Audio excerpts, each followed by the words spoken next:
Salam sejahtera kepada semua. Terlebih dahulu, saya ingin mengucapkan terima kasih kepada Virtual Eye Compact 2020 kerana menyediakan platform ini kepada kami untuk berkongsi kertas kajian kami yang bertajuk Intervensi untuk Pelajar Lemah atas talian dengan Zoom.us. Kajian ini telah dijalankan oleh kumpulan kami yang terdiri daripada saya, Lim Ai Hui, Cik Nur Azimah, Puan Zuraini, Encik Ahmad Afif dan Puan Atira, dan kami semua berasal dari Kolej Matrikulasi Pulau Pinang.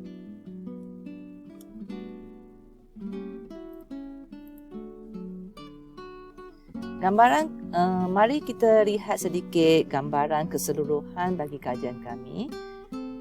Tujuan kajian kami adalah meninjau sejauh mana keberkesanan sesi intervensi bagi pelajar lemah dengan menggunakan Zoom.us untuk meningkatkan keputusan subjek matematik. Kajian ini dijalankan ke atas 11 orang pelajar yang mendapat keputusan dari C ke bawah dalam ujian pengesanan akademik dan singkatannya UPA akan dipakai untuk penerangan seterusnya. Tindakan kajian ini adalah menjalankan sesi intervensi atas talian menerusi Zoom.us yang berfokus pada konsep yang telah diuji dalam UPA selama 5 minggu dan kekerapannya adalah seminggu sekali. Prosedur kajian adalah seperti ini. Pertama sekali, keputusan UPA bagi 11 orang responden dicatat sebagai data ujian pra. Dan kemudiannya, sesi intervensi sejam seminggu selama 5 minggu dijalankan terhadap responden. Dan akhir sekali, soalan yang serupa akan digunakan untuk menguji responden sebagai ujian pasca. Daripada hasil kajian, kami mendapati nilai P dari ujian T berpasangan adalah kurang daripada 0.00001, menunjukkan perbezaan yang signifikan pada min markah ujian pasca dan ujian pra dan pasca. Dan min markah yang jauh lebih tinggi dalam ujian pasca menunjukkan responden mendapat kemajuan yang sangat signifikan selepas menyertai sesi intervensi atas talian kami.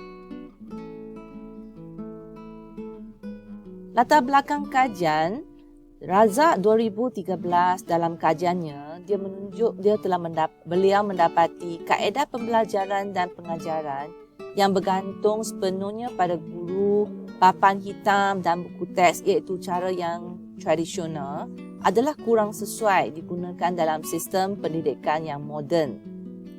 Pembelajaran berkualiti boleh berlaku dengan penuh bermakna apabila kita mengintegrasikan ICT dengan pengajaran kolaboratif.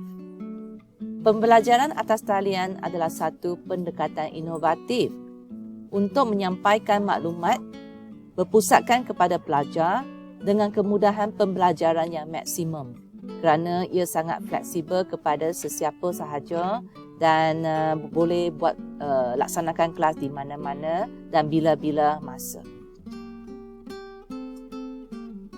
Untuk problem statement, kami telah membuat sedikit refleksi pengajaran dan pembelajaran. Pertama sekali, kami melalui pemerhatian kami mendapati pensyarah tidak dapat membincangkan semua soalan tutorial secara menyeluruh disebabkan kesuntukan masa. Dan seterusnya kami telah menemu buah Pelajar sering keliru dan tidak faham dengan sesetengah konsep soalan tutorial yang diberi. Namun, jadual waktu yang padat telah menghalang mereka untuk berbincang dengan pensyarah. Dan bagi temu bual dengan pensyarah lain juga bersetuju supaya kita semua kita dapat mencari satu kaedah alternatif yang tidak membebankan pensyarah dan pelajar. Maka daripada ketiga-tiga pemerhatian dan temu bual, kami mendapati kaedah intervensi yang sesuai dengan pensyarah dan pelajar perlu diwujudkan.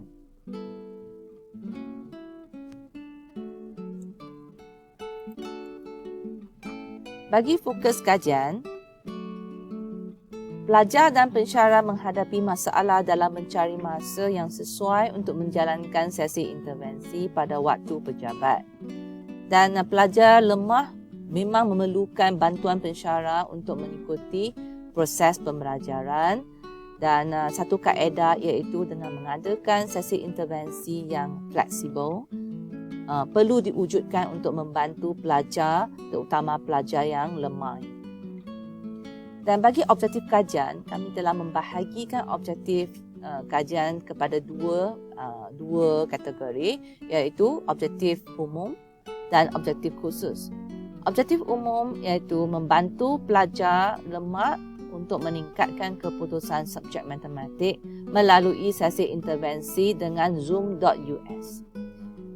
Bagi objektif khusus pula, kami ingin meningkatkan pencapaian pelajar melalui sesi intervensi atas talian bersama pensyarah, dan kami juga harap boleh menjadikan sesi intervensi fleksibel dari segi masa dan tempat.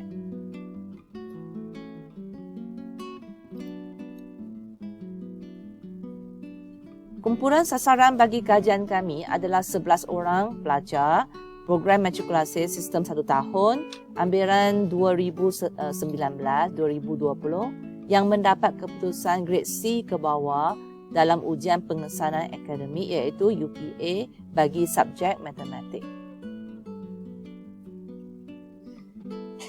Bagi metodologi, kami telah membahagikan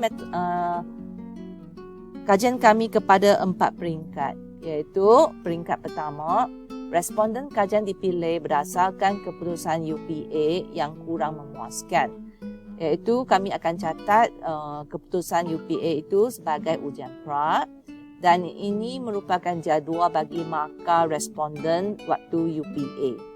So, dapat lihat 11 orang responden ini mereka mendapat result yang tak begitu baik sebab markah penuh adalah 40 markah, dan markah yang tertinggi bagi 11 orang responden ini adalah 20, yang terendah adalah 9. Bagi langkah kedua, responden akan didedahkan dengan sesi intervensi atas talian selama 5 minggu, iaitu seminggu sekali. Dan setelah mereka didedahkan dengan sesi intervensi, mereka akan menduduki ujian pasca yang terdiri daripada soalan UPA yang sama seperti ujian pra.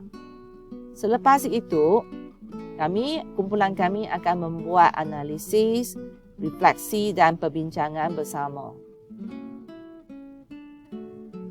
Daripada dapatan kajian kami telah membahagikan markah UPA kepada 4 kategori, iaitu sangat lemah, sederhana dan baik. Ini adalah carta bar yang menunjukkan keputusan pelajar bagi ujian pra dan pasca. Bagi ujian pra, keputusan pelajar adalah terjatuh pada kategori sangat lemah dan lemah. Selepas mereka didedahkan dengan sesi intervensi, keputusan mereka telah ditingkatkan kepada kumpulan kategori sederhana dan baik. Carta bar ini jelas menunjukkan bagi ujian pra, 3 orang mendapat 0 hingga 10 markah, 8 orang mendapat 11 markah sehingga 20 markah. Dan selepas sesi intervensi, result mereka telah ditingkatkan jadi sederhana dan baik, iaitu daripada 21 markah kepada 30 markah adalah 4 orang, dan mendapat markah 31 sampai 40 adalah 7 orang. Dan untuk menyokong result kami, dapatan kajian kami telah menjalankan ujian T berpasangan, dan kami mendapati P-value yang kurang daripada 0.00001 menunjukkan perbezaan antara min markah ujian pra dan pasca adalah signifikan. Selain itu, kami juga mengumpul reaksi pelajar dan kami mendapati pelajar memberi komen yang positif. Daripada WhatsApp message pelajar, mereka berpendapat bahawa sesi intervensi itu sangat membantu, dan ada yang berpendapat bahawa sesiapa yang menyertai sesi intervensi atas talian ini, dia memang mendapat manfaat.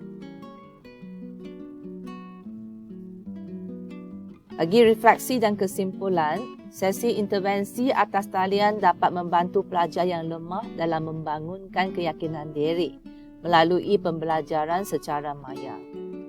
Dan kami mendapati terdapat peningkatan kefahaman pelajar selepas intervensi atas talian menggunakan Zoom.us.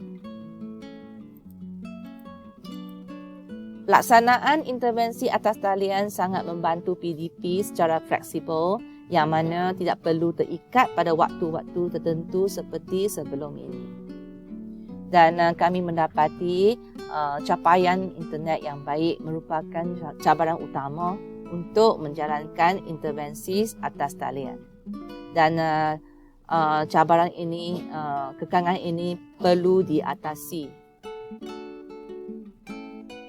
Dan kami telah menyenaraikan 6 kekuatan untuk menjalankan intervensi atas talian. Kekuatan yang pertama iaitu sesi intervensi boleh dilakukan di pelbagai tempat yang ada capaian internet, dan cara ini adalah mesra alam sebab bahan PDP yang kami pakai semua adalah berbentuk digital. Dan sesi intervensi antara pelajar dan pensyarah tidak putus walaupun di luar waktu pejabat. Dan ini menjadikan keyakinan pelajar dapat ditingkatkan kerana pensyarah sentiasa menitik berat kefahaman pelajar walaupun di waktu cuti ataupun di luar waktu pejabat. Dan sesi intervensi boleh dijalankan di mana-mana sahaja, terutamanya pada waktu PKP. Dan ia juga boleh dilakukan pada waktu yang fleksibel mengikut kesesuaian pelajar dan pensyarah. Bagi cadangan masa depan, semenjak Kementerian Pendidikan Malaysia telah melanggan Microsoft untuk para pendidik dan pelajar program matrikulasi, kaedah intervensi atas talian boleh dijalankan melalui Microsoft Teams. Tempoh masa untuk berjumpa dengan pelajar atas talian dengan menggunakan Microsoft Teams adalah tidak terhad, dan juga tiada isu keselamatan bagi Microsoft Teams. So, akhir sekali, corak pemikiran bagi sesetengah pendidik yang masih berhenti pada kaedah tradisional tidak lagi dapat memenuhi kehendak dan keperluan pelajar kita yang semakin celik IT. Kita sebagai pendidik, kita perlu berubah. Dan sekian, terima kasih. Saya Lim Ai Hui, pensyarah matematik dari Kolej Matrikulasi Pulau Pinang. Tuan-tuan dan puan-puan ada sebarang pertanyaan, boleh email saya ikut email address ini ataupun tinggalkan soalan anda di ruang komen di bawah. Sekian, terima kasih.